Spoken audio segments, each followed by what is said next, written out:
Hello everyone and welcome to the ESL Go4 Cup. This is number 99 and we're at Brno, and as you can see there, this is the qualifier. I'm in pole position by 9/10 of a second ahead of car Ralphie. I haven't raced Ralphie in the same class since Go4 number 70 I think it was, where unfortunately he blew his engine, and that's the only time I've raced him. So we're looking to get the start going here. And as we set off, I can instantly see Ralphie's had a pretty good start here. Goes into first position. And I'm going to have to try and go around the outside if I can. Remembering there is the contact bug, so you've got to give space here. But Ralphie does get in front, so I'm thinking, okay, this would be a good chance to have a good race with Ralphie, as we've not done it before. Ralphie giving me room on the outside. He's defending the inside line there. If you come into this corner. And it's very tricky track this, lots of bumps, the curbs are very nasty in places, especially this one on the exit. You don't want to run too wide there, you want to stay where me and Ralphie did. Going any further over and you could have an absolute smashing crash. We advanced a bit further to lap 2. And once again, I'm now thinking where can I take him. So I can see there I get a lot more mid-corner speed there going into it. I did lose the rear end a bit, so that cost me a bit of time. But even so, I push on. I am thinking around this area then. I should go for the move. As we head towards there, Ralphie just takes his normal racing line, as do I. And as I come in here again, I can just see Ralphie is pushing. Ralphie did say he had limited practice before this. I think I'd had one session as well. But you can see Ralphie on the exit using that curb.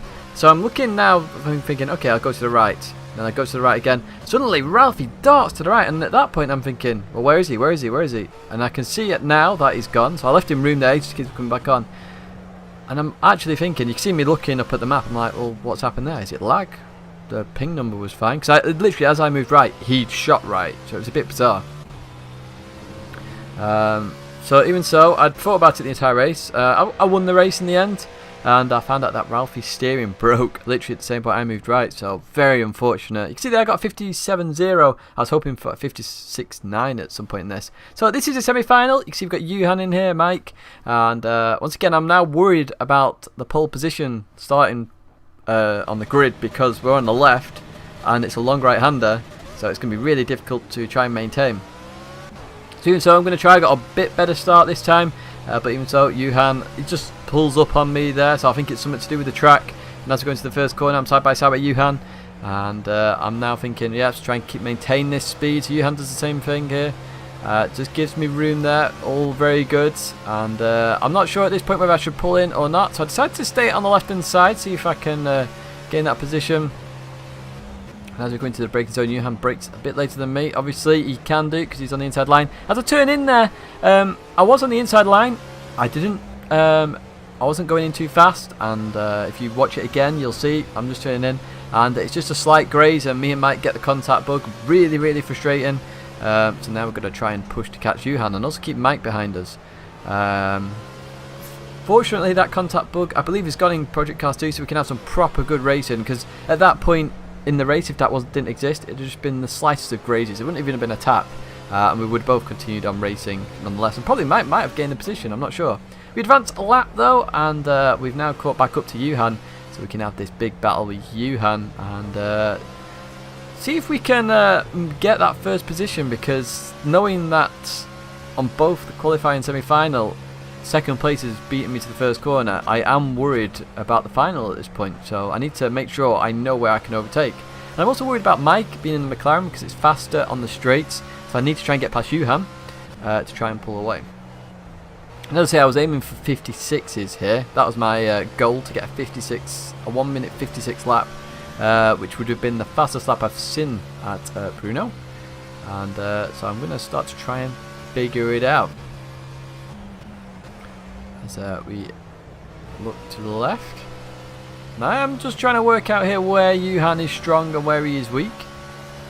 And you can see Johan's just pulled a bit of a gap there. And if you remember in the qualifier, this is where I gained on Ralphie quite a bit. And this is where I gained a lot of my teammates as well. When we first came here ages ago on PS4, I could nail this corner instantly. It suits my driving style so nicely, that corner, where I like to roll the car in more, you know, try and maintain as much mid-corner speed as I can. and honestly, it suits it perfectly. So you can see there, Johan to the right there, just using the curb a little bit. And then he's still got that position. So I'm going to leave you with this battle with Johan, and I'll catch up with you again soon.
So I was going to jump back in there. Johan just ran out on the curb there, lost the rear, came back on the track, and I went to take a avoiding action.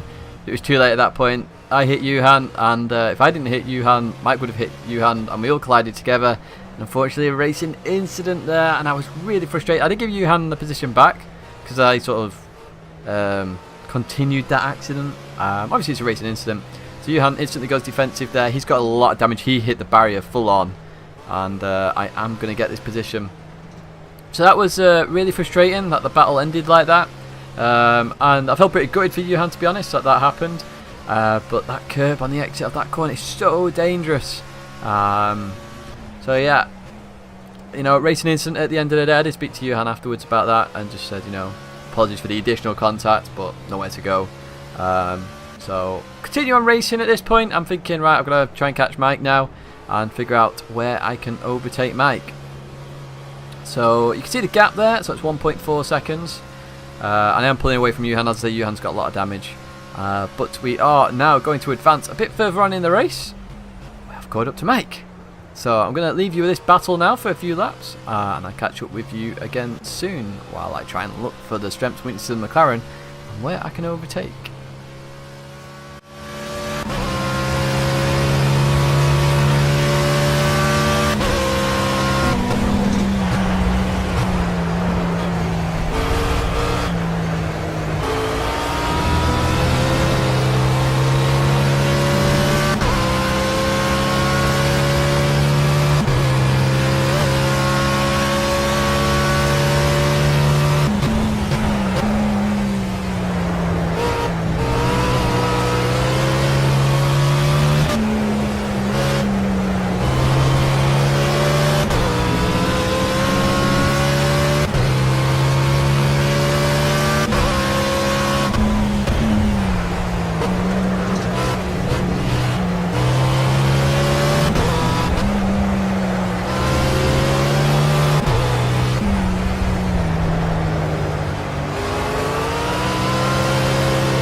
So I'm going to jump back in here. So you've seen I've been looking where I can overtake Mike. The first corner seems one of the best places, especially if I can force him wide here, which he never really hits the curb on either of these laps. So it's a good opportunity. So you can see I've got a good line here. I've got a good slipstream as we head towards start-finish line to start lap number 8, the final lap in the semi-final. So I'm going to go to the right-hand side, and I'm going to go into this corner and just beat the lead car, and then he comes right across. So I backed out of that just as I started to see him coming in. I literally slammed on the anchors to make sure there was no contact. I was a bit frustrated with that because you can't do that if a car's there, especially in this game with the contact bug. So that frustrated me a little bit. It gave me a bit more of a gap here, so I don't know if that was a mistake or not. But even so, we're going to push. We're going to still try and overtake this McLaren really hard with the straights because the McLaren is a quicker car on the straights. We're just quicker in the corners. So you can see we're getting good runs out of here. I'm going to just have to back off a little bit just because of the ping distance. That is as close as you really want to get without touching. So I'm looking to the inside. Mike's good on the brakes here. And I run slightly wide because I'm taking a bit of a sharper line into the corner. Just run a bit wide here. It cost me some time as we come into this left. So you can see we're faster in the corners. So we're going to have to get a good run out of a corner to make this happen. As now we're coming to this left, we can do this very nicely. So we're going to have a much better line for the straight down here. And Mike runs a little bit wide there. I just don't get on the power earlier enough there. So Mike's got this 0.3 of a second gap as we head towards this long right-hander. And the last sector is predominantly a Z4 strength in this. You may have seen earlier on when we were behind Johan, we just pulled away from the McLaren in this last sector. And you can see there instantly we're catching 1/10. Oh look, I'm trying to make him run wide. The wider he runs here, the longer of a journey up the hill he has because he can't carry as much speed. And as you can see there, we carry much more speed. We use all of the exit curve there. And as we head up, same again. Same what I said last lap. If I can make him run wide, potentially I could take him on this last corner if I can get a better line through. And look at that, he runs wide. Are we going to do this? So we've got a nice, lovely line here. Mike's going to have to slow down massively. Stops on the apex. Very well played there by Mike. He knew exactly what I was planning. So Mike goes to win that that race. So well played, Mike. Wasn't really happy with that first corner, but even so, we survived. We raced and we made it into the final. So Popsu in second place, Ace in third, and Mike in fourth. And we've got another 0.0 there. Can we get this 56? Who knows? But I'm worried about Popsu because Popsu normally has really good starts here.